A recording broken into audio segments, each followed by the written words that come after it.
Aujourd'hui, on va parler de Investor AB qui a pris depuis une dizaine d'années plus de 470% et on va voir comment on peut valoriser ce genre de société. Alors Investor AB, c'est une holding qui a pour but de faire des investissements parce que vous pouvez avoir des holdings qui sont uniquement pour regrouper vos activités, mais c'est une holding spécialisée pour l'investissement, un peu comme Berkshire Hathaway l'est. Et du coup, le problème, c'est que pour réussir à calculer ce genre de société, il ne faut pas regarder le revenu total ou les revenus nets ou peu importe, puisque ça ne représente absolument pas, puisque ce n'est pas la société en elle-même qui fait du chiffre d'affaires ou qui génère des bénéfices, c'est bien les sociétés dans lesquelles elle a investi. Alors que ce soit coté ou non coté, c'est la même chose. Et c'est exactement pour ça que derrière, vous avez des courbes comme ceci, ou même des marges nettes, on va zoomer, qui peuvent varier de 97 à moins 4 à 161, etc. et être en dents de scie, tout simplement parce que ça ne reflète pas l'activité principale, le business, le chiffre d'affaires, puisque dedans, il y a une multitude d'entités. Si on passe au screener 2, on a derrière des free cash flow qui augmentent, donc ça peut être dû aux dividendes, mais on ne peut pas en tirer grand-chose de plus, et si jamais on va dans les finances, on arrive là en annuel et on voit bien qu'on a des choses qui sont complètement abstraites, complètement farfelues. Comme là où on a estimation 4, on est à moins 24 et finalement ici on est à 41 et ici impossible de prévoir. Alors comment on fait pour réussir à savoir, à au moins valoriser, quantifier, même si ce n'est pas extra précis, mais pour voir si on est au niveau d'une pépite, puisque on voit bien qu'on a quand même une superbe croissance, c'est qu'il doit y avoir quelque chose, ou si c'est juste une coquille, alors pas une coquille vide, mais une coquille qu'il est impossible de chiffrer. Alors vous avez deux manières de le voir. On peut aller ici, vu que Investor AB investit dans des sociétés, vous pouvez avoir la liste des compagnies, donc vous allez sur Investor AB, et vous avez ici toutes les compagnies. Alors il y a les compagnies cotées et les compagnies non cotées, et avec ça, vous faites votre propre tambouille, vous allez chercher dans chaque rapport, pour les non cotés ça va être un petit peu plus compliqué, et vous faites un mix de tout ça, et vous arrivez à tomber sur la valeur juste. C'est énormément de travail, et on n'a pas toujours accès aux informations. Et il y a une seconde méthode qu'on va voir ici. On se met là et on regarde les actifs tangibles, la valeur tangible. Donc vous l'avez sur TradingView en valeur comptable tangible par action. Et vous avez ici la valeur tangible. Donc on a 202 et aujourd'hui ça cote à 277. Vous allez donc me dire, ça ne correspond pas. Oui, tout simplement parce qu'il y a une décote et on peut le mettre ici. Si j'affiche le ratio, l'indicateur du dessous, ici vous avez donc le ratio des actifs tangibles par action. Donc on a 0,84, ce qui veut dire que quand vous achetez 1, vous avez 0,84. Ce qui veut dire que vous payez un premium qui disparaît, puisque là on voit bien qu'il manque 0,16, et donc vous achetez 0,84 au prix de 1.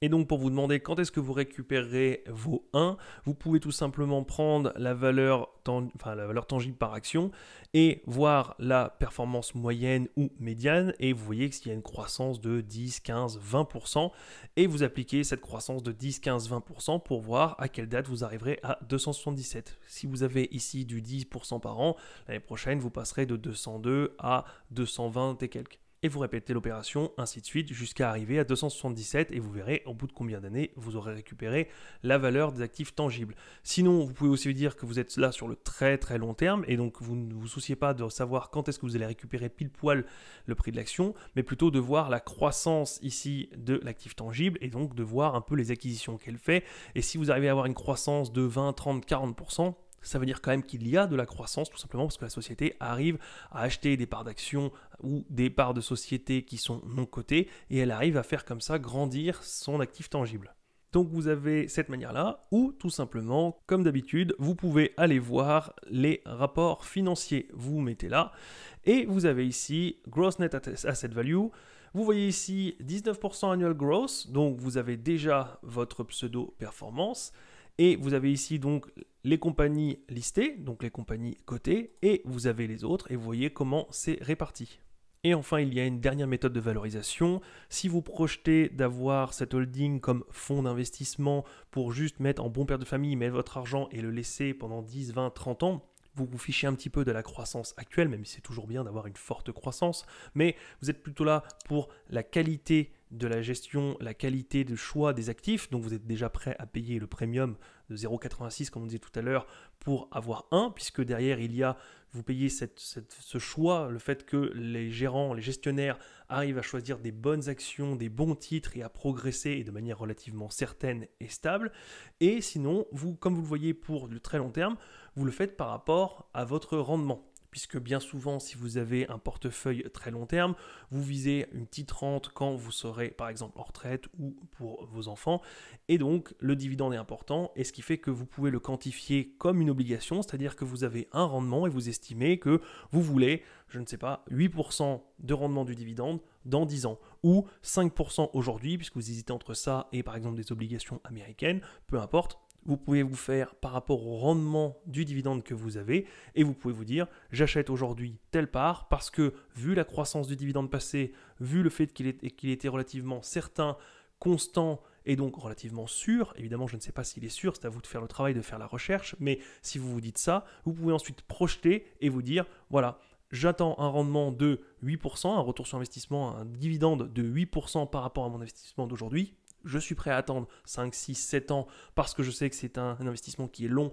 qui est un peu bon père de famille, mais je m'en fiche puisque si c'est dans 6, 7 ans que j'ai un rendement de 8-10% sur le dividende, alors je serai très content et à partir de dans 8-10 ans, j'aurai un rendement qui augmentera, mais au moins j'aurai mon minimum. Il suffit donc d'aller chercher le dividende par action. Vous avez votre croissance, vous faites votre moyenne de croissance ou alors vous regardez les présentations ou les rapports annuels ou les deux et vous aurez votre taux de croissance moyen et vous pouvez projeter ainsi et vous dire voilà, d'ici quelques années, j'aurai X rendement et cela me convient, cela ne me convient pas, j'aime comment la société, comment les gestionnaires choisissent les actions, j'aime leurs valeurs, j'aime comment ils sélectionnent, j'aime leurs critères, etc., etc. Bref, on en revient toujours au même, il faut lire les rapports financiers, écouter les conférences call, suivre la société, comprendre le management, comprendre leurs choix, leurs motivations, ce qu'ils font, comment ils sélectionnent les sociétés, quels sont leurs critères à eux, et si tout ça, ça match, si vous comprenez ce qu'ils font et que vous êtes en adéquation avec ça, et que vous arrivez enfin à projeter et à vous dire le rendement me convient,